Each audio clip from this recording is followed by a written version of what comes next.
ہے غصہ کیا ہے؟ یہ جب غلبہ ہو جائے تو غصے کے دوران انسان سراپا شیطان بن جاتا ہے۔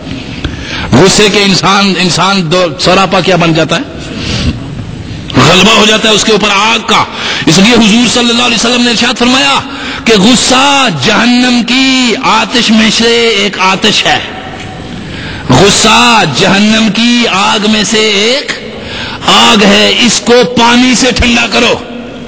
یعنی جب غصہ آئے تو فوری طور پہ حضور نے فرمایا وضو کرو، اس لیے کہ وضو سے غصہ ٹھنڈا ہو جاتا ہے کہ شیطان کا اثر انسان اب دیکھتے نہیں کہ مستقل غصے میں جو شخص رہے اس کا چہرہ کس قدر مکروہ ہو جاتا ہے، اس کی آنکھوں کے اندر کراہیت، اس کے چہرے کی ہڈیاں تک بگڑ جاتی ہیں، اس کے خد و خال تک بگڑ جاتے ہیں، اس قدر مکروہ چہرہ بن جاتا ہے حاسد کا، اور اس قدر مکروہ چہرہ بن جاتا ہے غیبت کرنے والے کا، اس قدر مکروہ چہرہ ہو جاتا ہے چغلی کرنے والے کا، اس قدر مکروہ چہرہ ہو جاتا ہے بدکار کا، کہ ہر ایک عمل کل شیء آخذ بناصیتها، ہر ایک چیز اس کی پیشانی پہ لکھی ہوئی آتی ہے اور چہرے پہ ڈیزائن کی صورت میں آتی ہے کہ کیا عمل کرتا ہے یہ انسان۔ تو چہرہ بھی اسی طرح چلتا جاتا ہے جو تیرا، ہر مکار کا چہرہ مکار ہوتا ہے، ہر ظالم اور سفاک کا چہرہ ظلم اور سفاکیت سے بھرا ہوا ہوتا ہے۔ آپ سمجھتے ہیں؟ چہرے اندر کی عکاسی کرتے ہیں، چہرے اندر کی عکاسی کرتے ہیں۔ اتقوا من فراست المؤمن فإنه ينظر من نور اللہ، چہرے اندر کی عکاسی کرتے ہیں، اندر جو کچھ بھی ہے چہرہ اسی کے مطابق ڈیزائن پاتا ہے، یعنی اندر جو کچھ بھی ہے اس کا معنی کیا ہے؟ باطن، اور باطن میں جو کچھ بھی ہے ظاہر میں عمارت اسی کے مطابق استوار ہوگی۔ جیسا نقشہ انجینئر بنائے گا اسی نقشے کے مطابق باہر تو اینٹیں لگائے گا نا۔ لہذا ضروری ہوا کہ اے آدم تو نائب ہے خدا کا، لہذا نائب کے لیے کیا چیز ضروری ہے یہ بیان کیا جا رہا ہے یہاں پہ۔ یہاں کوئی اور خوبی بالکل نہیں بیان کی کہ میرے نائب کے لیے کس طرح کا ہونا ضروری ہے۔ نائب کے لیے اللہ نے جو سب سے ضروری شے سمجھی وہ بیان کی، اور نائب بننے کے لیے سب سے ضروری چیز تیرا ایک آدم ہونا تھا، اور دوسری سب سے بڑی چیز تیرا علم ہونا تھا۔ نائب ہونے کے لیے علم ہونا ضروری ہے۔ نائب ہونے کے لیے کیا ضروری ہے؟ علم ہونا۔ علم سے مراد میری فقہ کا علم نہیں صرف، منطق کا علم نہیں صرف، فلسفے کا علم نہیں صرف، تفسیر کا علم نہیں صرف، حدیث کا علم صرف نہیں، بلکہ علم سے مراد میری تیری روح کو بہتر رکھنے والے علوم بھی ہیں، تیرے جسم کو سلامت رکھنے والے علوم بھی ہیں، تیری معیشت کو درست رکھنے والے علوم بھی ہیں، تیری معاشرت کو درست رکھنے والے علوم بھی ہیں، اور پھر تیری عزت کو درست رکھنے والے وہ علوم بھی ہیں کہ جہاں جا کے تو دشمن کے اپنی داغ بٹھا سکے اور دشمن تیری طرف میلی آنکھ اٹھا کے نہ دیکھ سکے۔ لہذا ضروری ہوا نائب خدا کا کائنات میں ہمیشہ وہی ہوگا۔ مت کوئی ورد خواہ سمجھے کہ میں کسی وظیفے کے زور پہ خدا کا نائب بن جاؤں گا، کائنات میں ایسا ہوتے نہیں دیکھا۔ اللہ نے بالکل اسپیشل طریقے سے بتایا۔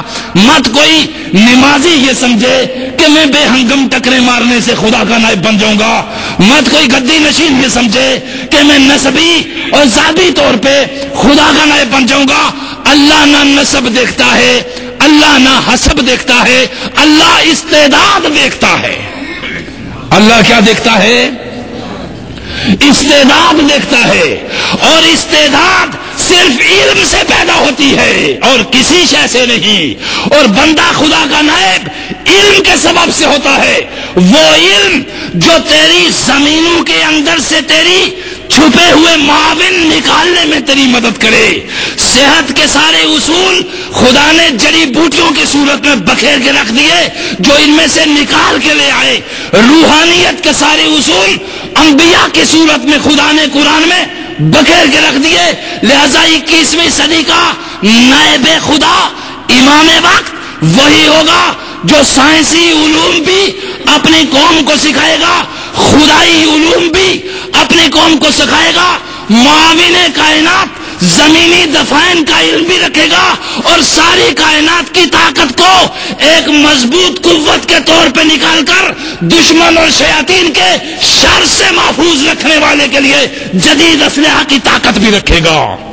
وہی نائب خدا ہوگا, وہی نائب خدا ہوگا, وہی امام وقت ہوگا, اور وہی چاہے وقت کا بادشاہ ہو یا حکمران ہو, کسی کو بھی خدا اپنی قوم کے سدھارنے کی توفیق دے دے گا. اور جس کو قوم سدھارنے کی توفیق دے دے گا, اور قوم صرف روٹی سے نہیں سدھرتی, صرف اچھا گھر ملنے سے سدھر گئی ہوتی تو امریکہ اس وقت پوری دنیا کا ایک جدید تہذیب یافتہ ملک ہوتا, جہاں 1 منٹ میں سینکڑوں قتل نہ ہوتے, جہاں 1 منٹ میں سینکڑوں ریپ نہ ہوتے, جہاں 1 منٹ میں عزتیں بچیوں کی پامال نہ ہوتی, اور جہاں پہ خرابیاں نہ ہوتی. معلوم کیا ہوا؟ خدائی کائنات میں انبیاء کا دیا ہوا انسانی ضابطہ بھی ساتھ رکھنا ہوگا. زمینی معاونوں, معدن اور زمین سے نکلنے والے تیل, گیس, سونے, چاندی اور ہر ذخائر کو استعمال میں لانا ہوگا.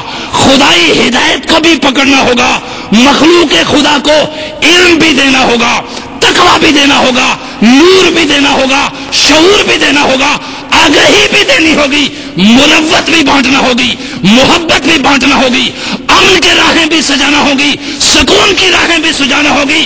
تب بے انسان زمین پہ تو خدا کا نائب بن جائے گا. انی جاعل فی الارض خلیفہ, اللہ نے فرمایا میں ایسا نائب بناؤں گا, اور کائنات میں اس نے ایک ہی نائب نہیں بنایا, ہر یہ عمل دورانے والا اس کا نائب ہوگا. اور ہر ایسی قوم جو معیشت بھی انصاف پہ مبنی تقسیم کرے گی, روحانیت کو بھی شریعت و اعتدال کے اندر رکھے گی, وہ قوموں کی امام بھی ہوگی, وقت کی بھی امام ہوگی. میرا پروردگار ہمیں نائب بننے کی توفیق دے, اور انشاءاللہ ایسا نائب جس کی خصوصیات قرآن بیان کر رہا ہے, انشاءاللہ العزیز سرزمین پاکستان ایسے ہی نائبین لے کر اٹھے گی انشاءاللہ, اور اٹھ رہی ہے انشاءاللہ. نوجوانوں, تم اپنی زندگیوں کو تقویٰ, طہارت, علم سائنس, پاکیزگی سے روشن کر لو, حق و صداقت کا دامن تھام لو, اور بڑھ کے مصطفیٰ کریم کی روحانیت اور شریعت کو عملی نمونہ پہنا دو. اخلاق و مروت کی اور محبت کی وہ تاریخ رقم کرو کہ شر اور فساد کی سرزمین کہلانے والا پاکستان امن و سکون و محبت کی سرزمین بن جائے. وما علینا الا البلاغ.